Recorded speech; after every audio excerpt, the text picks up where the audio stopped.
Shalom everyone, it's Kol Torah, it's Tuesday at noon, and we are about to start a very interesting and famous story about Yosef. We all like this story.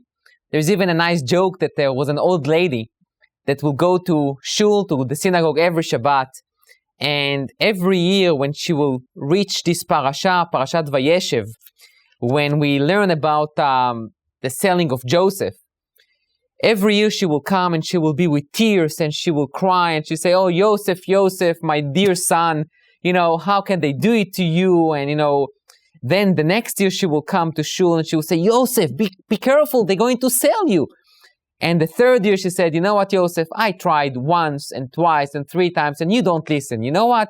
If you want to go and see your brothers, they are going to sell you and I'm not going to help you."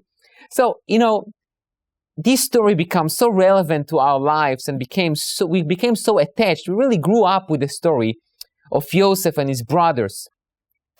And many commentators are commenting about how can we understand Yaakov's favoritism to Joseph? How can we do that? We know that as parents, we try not to favorite any of our children, and we try to love them equally.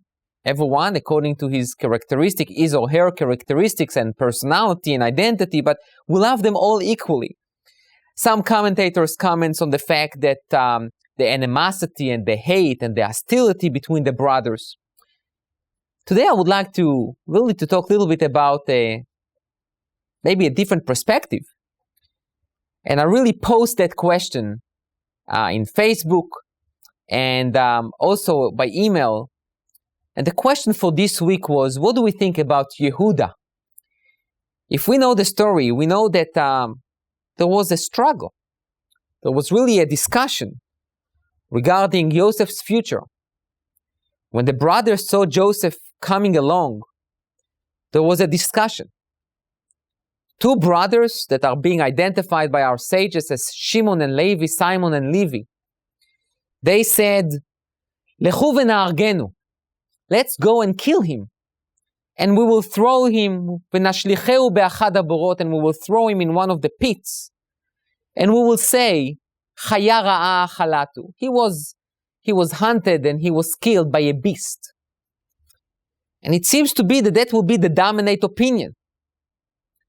On the other hand, we have Reuven, the firstborn. He said, no, how can we do that? How can we kill our own brother? It's not nice. Let's just put him in that pit and leave him alone, and he will die naturally. Reuven had a different intent. He really thought that he will convince the brothers to do so, and he will go away, then come back and sneak around and take Yosef and bring him back to his father. That's what Reuven thought. So in a way, we have two extremes. We have Reuven who said, let's just put him in the pit. And the brothers, Shimon and Levi, says, let's kill him. So we can understand the tension. By the way, the common denominator between all the suggestions and all the discussions is really a true hate to Yosef. They all want to get rid of him. And then comes Yehuda. This guy, that we don't know much about him, he's the fourth son of Leah and Jacob, and he says, "Ma betza ki naharog et achinu v'chisinu et damo." What's the benefit? What's the gain that we will kill our brother and we will cover his blood? Because they did not know what Reuven thought, so they thought Reuven said, let's just throw him into the pit and he will die there out of hunger, thirst, or maybe animals. So in a way, there was not too much of a difference between Reuven and Shimon and Levi, because both of them basically says, let's kill him. Just Shimon and Levi were more active, let's just murder him. But Reuven says, let's just throw him there and he will die by nature. So Yehuda says, guys, let's calm down. Are we going to kill our own brother? It's not nice. So what should we do? I agree with you, says Yehuda to his brothers. We need to get rid of this disease by the name of Joseph. We need to get rid of him and his dreams as well. Because the dreams and the interpretation for the dreams are really an existential threat to our own future. If Joseph is the king, if Joseph is the leader, we are the outcasts. We are the outsiders. So we need to do something. So what should we do? Let's sell him. Let's sell him. He's going to be a slave. We're going to get him out of sight, out of mind, out of heart, and that's it. And they said, you know what, Judah, you're a genius. We will do it. So now the question is, how do we judge Yehuda's action? On one hand, by him offering this compromise, let's not kill him, but let's get rid of him. How can we do it? Let's sell him. So we don't kill him, but we do get rid of him. In a way, he saved Joseph's life. Because as I said, the common thread between Reuven's suggestion and Shimon and Levi was to kill him. Actively or passively, but it was to kill him, and in a way, Yehuda saved him. On the other hand, there were no guarantees that, there was no civil rights at that time. Being a slave in Egypt, that almost mean a death sentence to Joseph. Obviously, spiritually, it was a destruction to Joseph. So what do we think about Yehuda's suggestion?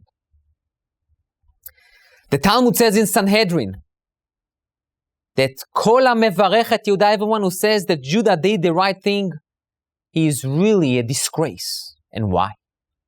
Why there is such a negative view on Judah's suggestion when he's in a way saving Joseph? The answer is very simple, but a very, very strong message. Judah made a compromise. He said, you know what? We all want to get rid of Joseph, but we don't want to kill him. So what do? We will sell him. This compromise was only for Judah and the brothers' benefit. No one asked Joseph, what do you think? They ignored the victim. They made a compromise on the back of Joseph, on Joseph's back, without considering what it will do to Joseph and to his future, and what it will do to Jacob, to their own father. They brought so much grief and pain to Jacob, but they didn't care. Judah, by offering this compromise, basically showed lack of leadership. He basically saved his own skin without taking responsibilities. And Judah failed.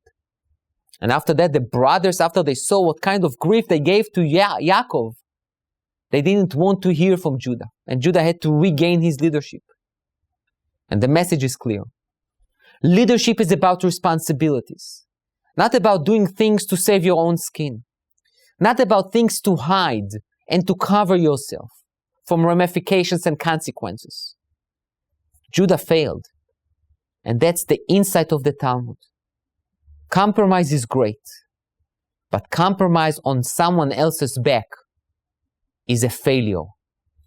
Let's take this message to heart. And if you want to be a leader, take responsibility. And if you need to compromise on yourself and not on someone else. Thank you.